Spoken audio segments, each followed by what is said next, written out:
My name is Rose Goldthorpe. I am one of the writers and producers of this audio drama. I would like to welcome you to the 4th season of our Wessex dramas called The Well-Beloved. We are currently in pre-production for a next set of Hardy anthology feature films to be shot this summer. We adopt 4 of his short stories a year, sort of, and put them together in an anthology film where they're all tied together with a loose theme. I'm so excited to get to use the locations in Dorset with actual direct links to the author himself. It's all rather peculiar. So anyway, let's hide a good novel in our Bibles and read them in church during the sermons while pretending to be studious. The drawing room of Sylvania Castle. It is daytime. Avis too is standing against a wall, 90 degrees onto some French windows. She's wearing a shift with a bedsheet, draped Roman style around her and belted. She is posing with her head turned sideways and up. Jocelyn is sitting sketching her. The housekeeper, Mrs. Jenkins, comes in with a jug of coffee, cups and biscuits. Jocelyn smiles thank you to the housekeeper and addresses Avis too.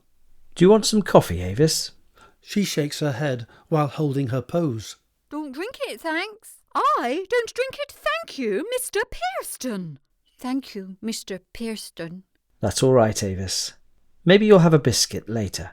Avis turns her head and smiles directly at him. Jocelyn sees his well-beloved in this new muse as the sun glints off her auburn hair. He smiles back. The housekeeper sniffs and goes out. The Isle of Slingers. In a bay. It's daytime.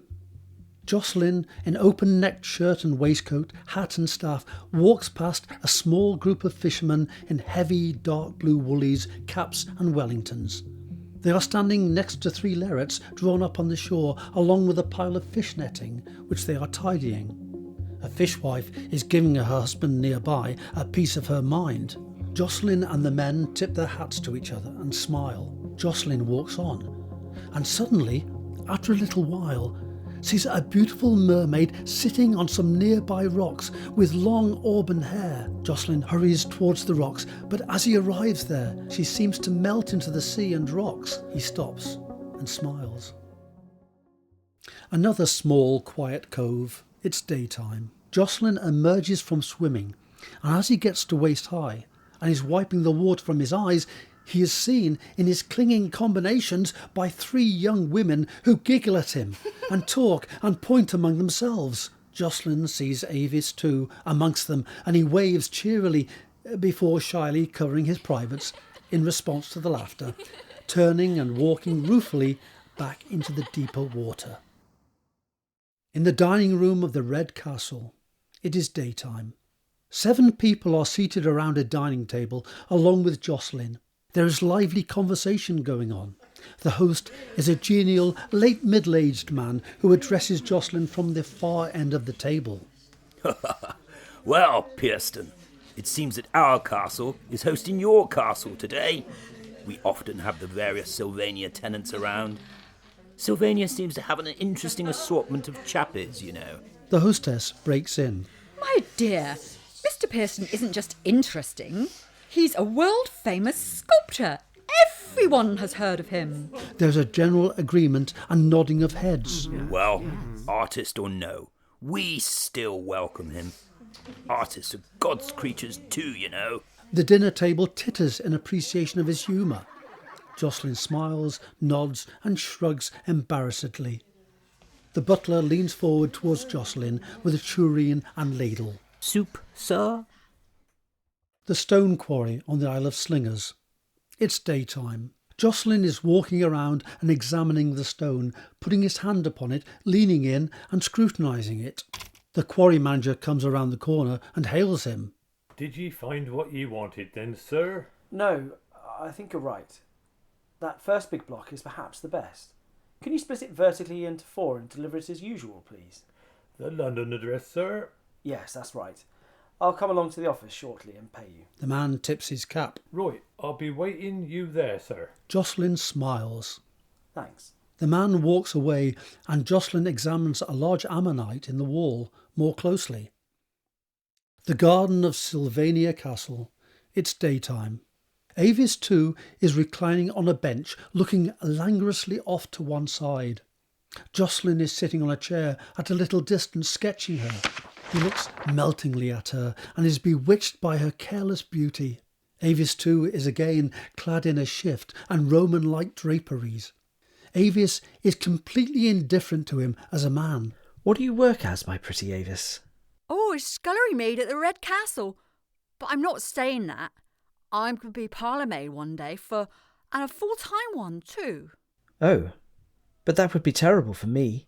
Why? Because you would be too busy for me to draw you. The girl shrugs nonchalantly. Jocelyn sighs and looks out at the beautiful sea where the gulls wheel and cry. Avis looks like a ravishing Alda Tomeda painting. She picks off a grape from a nearby bowl and eats it musingly. The kitchen of the Red Castle. It is daytime. Avis too is standing at a sink in the scullery washing pots in deep soapy water. She stares out of the window and muses. The cook comes through. What do you think you're doing, idling around like this, young lady? I bet you won't be so oldie when it comes to snabbling up your lunch. Avis looks around. Oh, I'm You're not just anything. You're meant to have them pots ready by now, girl. What do you think this is? Sorry, cook, I just... Get these finished. You've got 2 minutes and then I want yous in that back pantry scrubbing that floor. Do you hear, you idle seat-pole? I want it looking span new. Avis looks meekly down at the soapy water. Yes, cook. The cook stalks out. There's no need to be so tilty with me. A cove on the Isle of Slingers. It is daytime. Jocelyn is sitting at his easel early in the morning. A group of 4 young fisherwomen appears further along the beach at a little distance. They have towels and loofahs and have come to bathe and wash. Jocelyn is distracted by their chatter and looks up at them. They throw off their shawls and remove their shoes, stockings and outer skirts to reveal shorter underskirts. They remove their blouses to reveal camisoles and an absence of corseting. The girls wade in, squealing with the cold and splashing one another. They then swim out a little and play fight each other. Jocelyn sees them as a school of beautiful iridescent mermaids, flipping their tails as they repeatedly dive under and then sploosh up suddenly with their long hair plastered to their bodies. The drawing room of Sylvania Castle. It is daytime. Jocelyn is sketching on the sofa, and Avis too gets down from her pedestal and retires behind a screen to change back into her daily clothes. Thanks for this, Avis. She shrugs uninterestedly as she vanishes behind the screen. It's all right, Mr. Pierston. Avis? Yeah? Would you be, interested in being my head parlour maid? Under my housekeeper, of course. In London? London, sir? Yes. London. I leave on Saturday. Tomorrow. Could you be ready by then? Huh? They can try and stop me. Jocelyn smiles to himself and nods his head. Well, I'll expect you here before 9 tomorrow morning then. All right? Oh, yes, sir. Thank you, sir. She comes out in her shawl and pinning her little pale straw chip hat in place. Avis too gives him a big smile. The kitchen of Avis's cottage. It's daytime. Avis 1 is standing, resting on a hand which is on the dresser. Her head is a little bowed, and she looks anxious. Her daughter, Avis 2, enters preoccupiedly and starts disrobing while chattering. She does not notice her mother's stance. She looks at the stove, which is without pans or cooking. Oh, you ain't got none on, ma'am. I'll give you a hand. And guess what? I'm going to be head parlour maid in London. For Mr. Pierston. Her mother looks up angrily. Jocelyn Pierston? Oh, he's after you now, is he? Avis too looks up hurt. No, ma'am. He's got housekeeper and all. There's no need to be so tilty.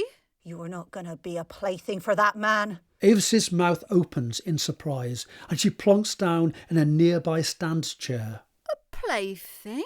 She then suddenly leaps up again. He leaves tomorrow morning and I'm going with him. And what about your dad? His boat is late in. No, he's probably pulled up at the bottom of the inn there. And if he's not soused by now, he will be after he opens another bottle when he gets back. You'll ask where you are. Say I'm up at the castle. I will be, just not the Red Castle. She walks across the room and kisses her mother. Don't worry, ma'am. I'll come down for holidays and some weekends too. I'll send some of my wages back as well.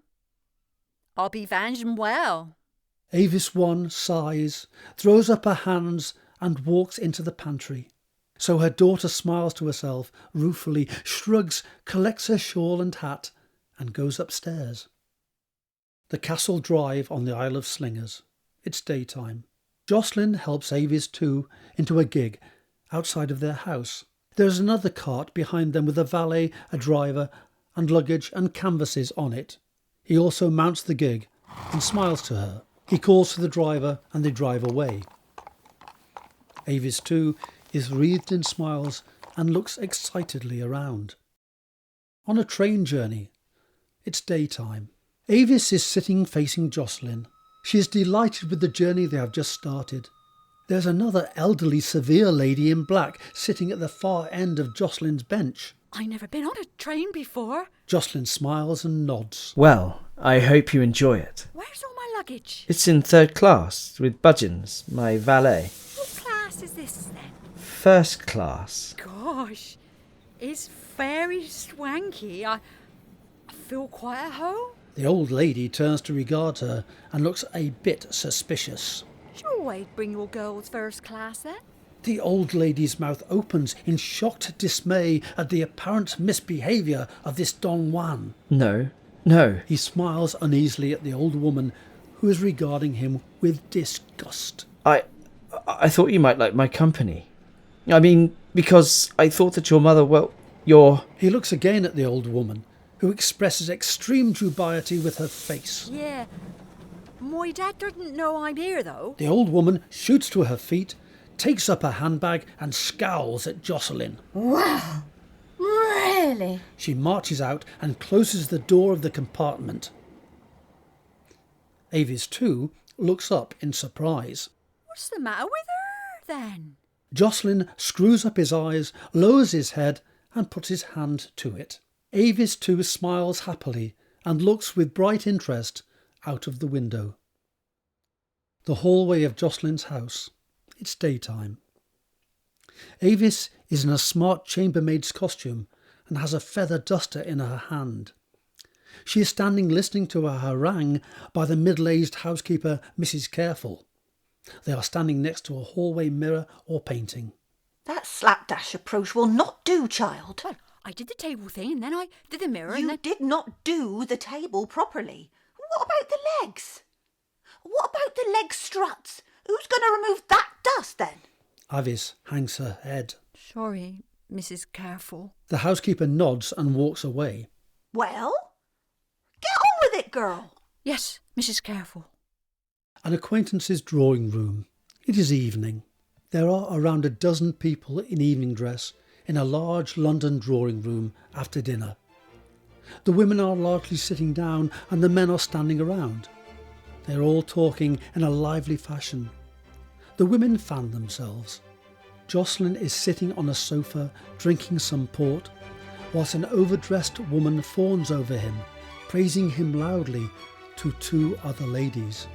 Jocelyn nods and smiles from time to time. He is watching his friend Summers courting another overdressed, plain, middle-aged, bad-tempered looking woman, Madame de Torchier. Summers offers her some wine, but she refuses it. Summers draws her attention to a book of photographs, but she shrugs in boredom and turns away. Summers then repositions himself before her and then invites her to join him over at a table of people playing cards. The woman shakes her head, says another irritated no, and turns to talk to a female friend. Summers then looks hangdog. Jocelyn smiles and slowly shakes his head, pityingly at his poor friend's courtship efforts. In a public park, it is daytime.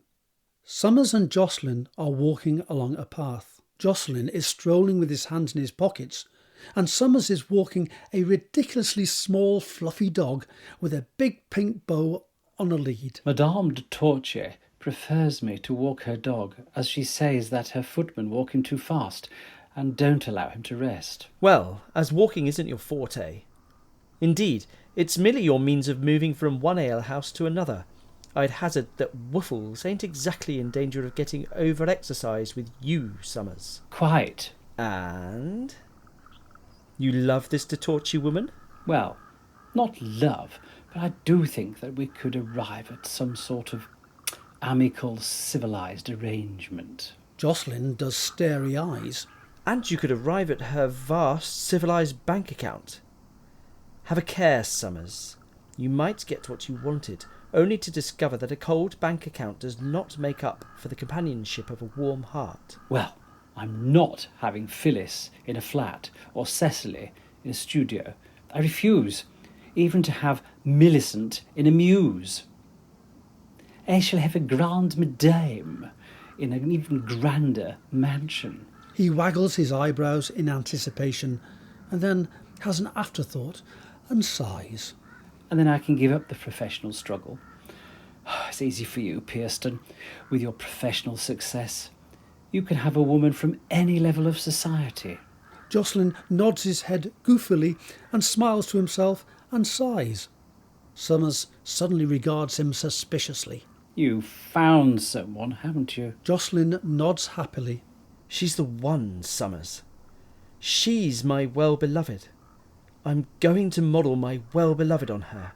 She's going... Summers closes his eyes and puts his hand to his brow. He groans. Oh, not the well-beloved again. Spare us! Spare us! Us? Summers looks superciliously dismissive at Jocelyn, and then slowly looks up and away. Woofles and I. The back kitchen of Jocelyn's house. It's daytime. Avis, too, is cleaning the silverware, which is set out on the table.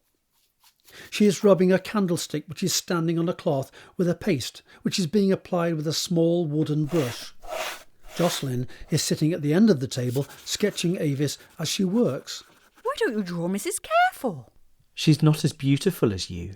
Avis squirms a bit with her shoulders. She might not like you drawing me when she comes back. Ah, but I've given her the whole afternoon off. Oh, not me. Well, do you want to? Do you not enjoy being drawn? Not really. There's a market down Portobello I want to see. Got some hats, Jenny said. You wouldn't regret leaving me to my solitude? No, you got your drawing and stuff, sir. Jocelyn stops drawing, closes, and pushes away his pad. Ah, well, I'd better not keep you from your hats then. Avis stands up quickly. Really? Yes, really. Jocelyn smiles. Off you go. Oh, thank you, Mr. Pierston. Thank you. Please. Less of the Mr. But Avis has rushed out. Jocelyn shakes his head, smiling.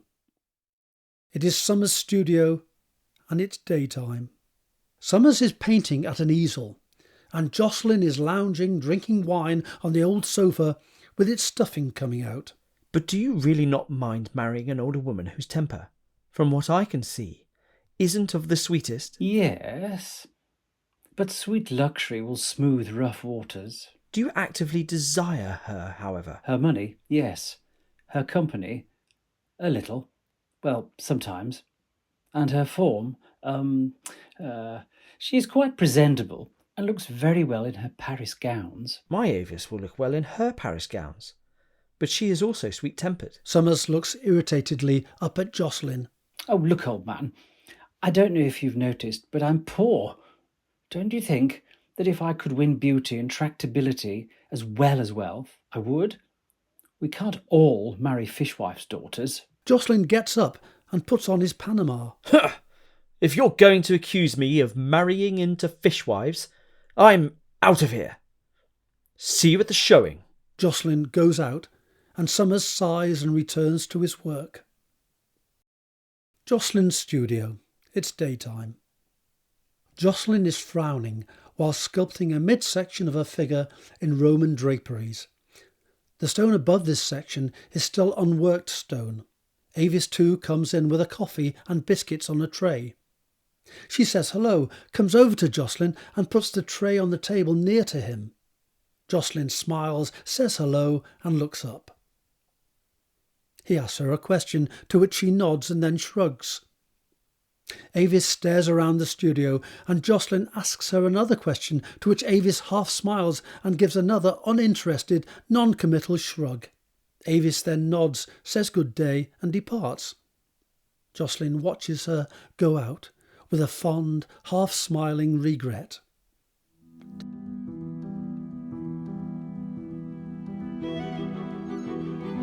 That was an episode of The Well Beloved. We would like to thank our editor, Liam McArthur, for his fabulous skills and ear for editing. I'd also like to thank our amazing cast, Alban O'Brien, Peter Allison, Scott Munrow, Annalina Gaggiano, Caro Joy, Olivia Watson, Robin Lee, Izzy Joy, John Simpson, Catherine Dyer, Mark Joy, Tony Lee and John Seal. You can find us on YouTube under Rose Goldthorpe Films. We are on Spotify and the Thomas Hardy website, as well as our own website, The Daily Dilettante. If you want more updates on what's happening with our podcast, follow Rose Goldthorpe on Instagram and Facebook, or sign up for our newsletter. Thank you again so much for all your hard work and support and kindness, and see you next time.